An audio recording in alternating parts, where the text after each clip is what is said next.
What is going on, you guys? This is Clay, back at it again with another vlog type, just talking to the camera type video for you guys. I got a really good reaction out of the last one where I did kind of a Pro League qualifier recap. It was pretty long, 20 minutes long, so I'm definitely going to try and keep this one a little bit shorter. Just kind of recapping the first week of the CWL Pro League.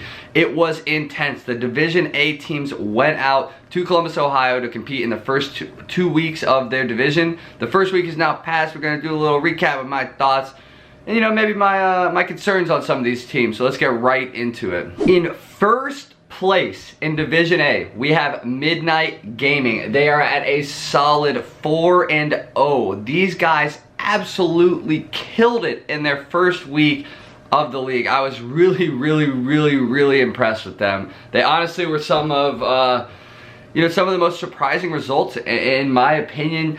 You know, they started off hot on day one, 3-0ing Optic Gaming. Now, to be fair, Optic Gaming is having a little bit of travel issues with Dashi, so they actually had Zuma filling in for Dashi. It was their first game with the fill-in, and they got 3-0'd. Midnight really is really happy with that win, as you only play the people in your division, I think, twice. So I'm sure Midnight is pretty ecstatic about getting that easy, not easy, but, getting a 3-0 against Optic, especially now that they have kind of an easier chance without one of Optic's superstar players. And then moving on, they 3-0'd EG and they 3-0'd UIU. And now these two teams are not pushovers. These two teams I expect to be contending. These two teams I expect to be competing. And to 3-0 all three of Optic, EG, and UIU, it's insane. The last match that Midnight ended up playing was against Ritter Reserve, and I think they ended up going to a game 5 against Ritter Reserve, and I think Ritter Reserve has probably been one of their toughest opponents since this Midnight team formed. I really think that it did go to a game 5. Midnight squeaked it out 3-2. It showed that, I think those are their two first map losses in a long time. I think maybe ever. So crazy stuff from Midnight. Started off 4-0, super hot their first week. And a lot of people keep asking me, what are your thoughts on Midnight? What are your thoughts on Midnight? Oh, well, they haven't played a full Optic, Splice, United.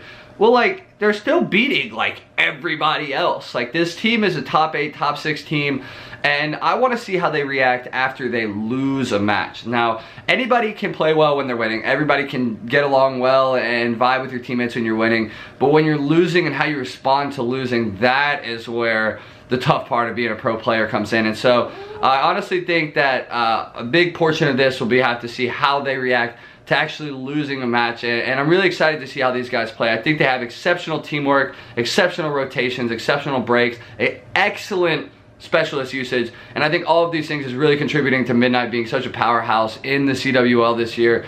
We'll have to wait and see. I'll give my full opinion on them after this next week. We'll see. No, go.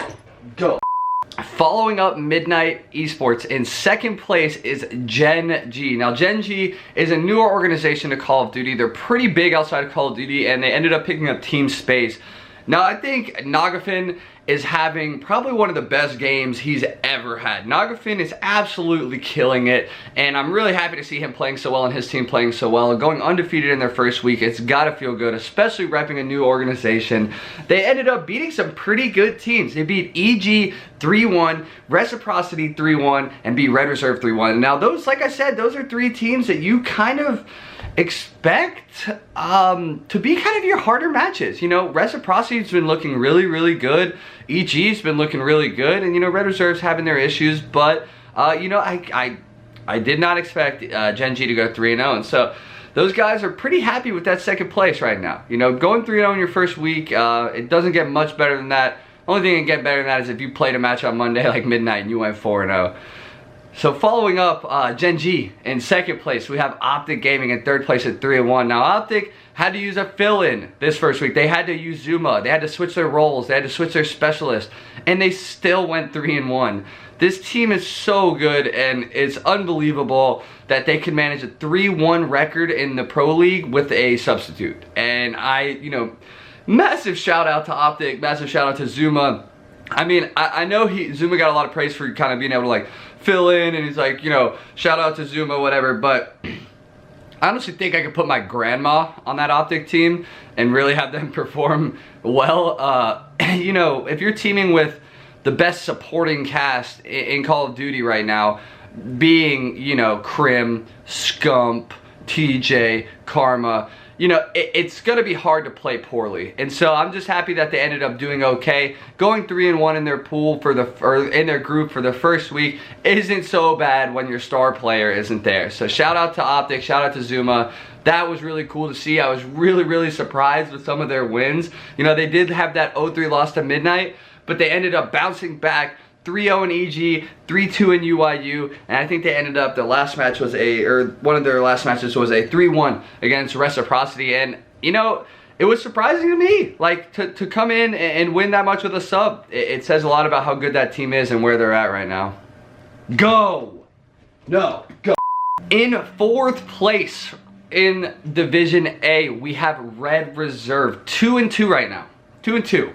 And now, there's some stuff going on with Red Reserve, with the organization and with some stuff, some turmoil and some stuff going on there. I don't personally know what's going on, and so I'm going to refrain from commenting on that, but I'm just saying that can't be easy to play through, and you know, having to worry about your living situation, your organization situation, your money situation, how you're going to pay your bill. I mean, there's so much stuff that goes into it. And so for these Red Reserve guys to come out of it and be 2-2, you know, I think that's success. You know, they 3-1'd Luminosity, 3-0'd Reciprocity, so not bad for their 2 wins, and then their 2 losses were that 2-3 to Midnight Gaming and then a 1-3 to Gen.G. So they can't be too upset. They've lost 2 matches to the top 2 teams in their pool right now, and all this other stuff going on. And I just think, you know, Joe is playing well finally again. I think Joe is playing up to you know, I guess rated standards, but I honestly think Joe is finally playing how I think his whole team knows how he can play, and that's really contributing to the success of Red Reserve. And I guess you could say just not failure. I don't know if I'd call it success, not failure. You know, being 2-2 isn't so bad. I just hope those guys can get everything figured out, especially with their organization and stuff, because like I said, I don't know what's going on, but it cannot be easy and stress-free to play with all that going on. So, you know, these guys got to be mentally tough. They have to be prepared for this next week. I really think that they have to work on quite a bit more than most teams that I've mentioned previously. The first 3 teams I mentioned so far, I don't think really that, you know, they have as much to work on as Red Reserve, but Red Reserve being in a cool 4th place, they really can't complain about that. And it's something that, you know, they just have to kind of make sure that they keep putting one foot in front of the other. Just don't take too many losses. Make sure you take as many wins as you take losses, and you'll be able to get through this this league format. Right behind Red Reserve, we have UIU coming in at 1-2 after the controversial spoofs getting dropped from my last video for Methods. Super surprising. It honestly was one of those things where, you know, nobody saw it coming, and I feel bad for spoofs. I feel bad for the rest of them, and honestly, for UIU to be 1-2, I don't want to say it's karma, because they still have a match win on the board against Luminosity 3-1. But their 2 losses coming from OG and Midnight, 2-3 and 0-3 respectively. You know, Midnight's looking good. You lost to Optic with a fill-in. That really sucks. I mean, there's a lot to work out. There's a lot to work out on that team, and I think they have quite a bit of time to do it. I think there's some pacing issues on that team that they're running into now, picking up Methods over a player like Spoofs. But Methods has been playing insane. Methods has been playing really well from what I've watched. And so, you know, it's probably the right call long term, but short term right now you can tell it's definitely affecting them. It's going to be interesting to see how it plays out for this team, just because I'm not sure if they have the, you know, mental composure to be able to keep up with taking some L's consistently. So we'll see how they rebound and how they bounce back, because I'm really not sure that this team really does have what it takes. You know, Zen obviously, I think, you know, Proto playing really well, Mayhem's playing really well, but they got to put it all together, and I think put it all together is probably the hardest part about winning in the CWL. In 6th place in the CWl Pro League right now is Team Reciprocity. Now these bottom 3 teams I'm about to get into is really where you kind of need to start panicking a little bit. I mean, Reciprocity is 1-3 with a 5-11 map count. They played 4 matches and only won 5 maps. You know, it's about average 1 map a match, which is not ideal at all. You know, Reciprocity lost 1-3 to Optic. They ended up beating LG 3-2. And LG seems to be the punching bag of this division right now. They end up losing to Gen.G 1-3 and Ritter Reserve 0-3. And I really think that this Reciprocity team is nasty. I think they're really, really good, but I think they have they have massive pacing issues. They really do. If it's not apparent by watching them play, I mean, Tommy is having one of the best performances I've ever seen Tommy have. Yeah, he played poorly the first match, but the rest of the matches, he has been on fire, absolutely slaying it. And for his team not to be there and supporting him and be on pace with him, I really think that's a massive issue. And I think that they could do well from actually putting in, you know, somebody like Dylan or Alex, or, you know, I really think that this team could be a top 3 team with one small change. And I don't really know who you would change out. Maybe Shawnee. I mean, I really don't know. I think that they're all performing well, and I think that they're all friends, and so I think that helps a lot.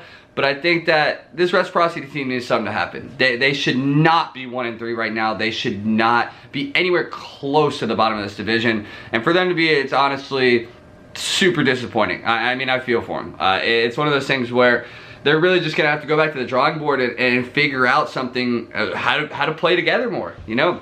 And that leads me into this next team that's right below them. You have Luminosity Gaming at 0-3.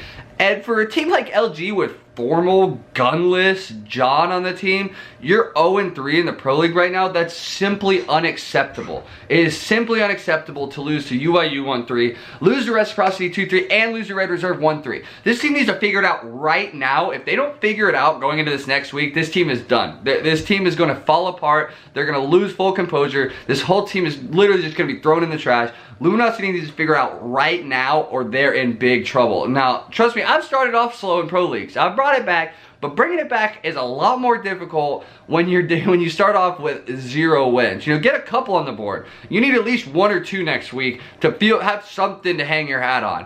This is ridiculous for a team of this caliber to be 0-3, and honestly, I don't even know what to do to fix it. You look at the players, and it's like, Formal should be running a Maddox. I don't care what you say. Formal is one of the best snap players. He's really, really good. He can go off at any moment. He's a game changer. He is a game changer, and you have him running the most, like, the non-influential role on the map, which is an ICR. You have him running literally the role that will not win you the game, but will not lose you the game. It's like, you need Formal in there, like, in the mix. You need Formal piecing in the mix right away. And I'm interested to see how they like change things up and how they adapt.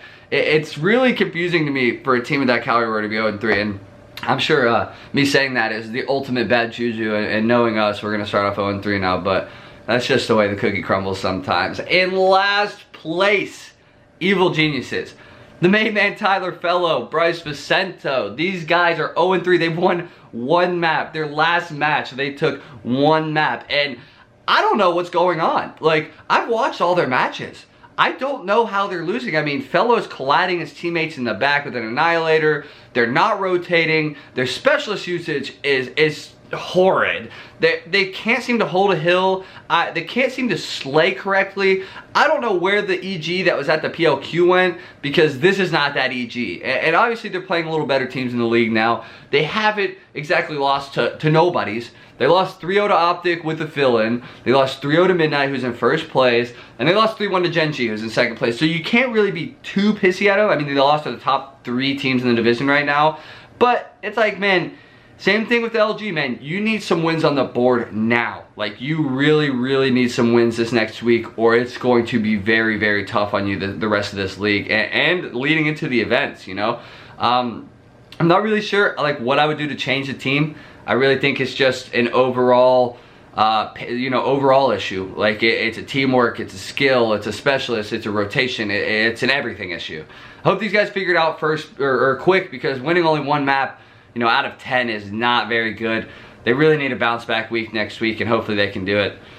Hope you guys have enjoyed this little recap of the week 1 of the CWl Pro League. I'm going to be trying to do more videos like this more often. If you guys have any questions that you want me to answer, any thoughts on teams or anything like that, anything you want me to get to in the next video next week after the 2nd week, I will try and do it. Please leave it in the comments below. Make sure you hit the like button. Appreciate all you guys hanging out with me and enjoying these YouTube videos. I'll see you guys next time. Much love, everyone. Peace out.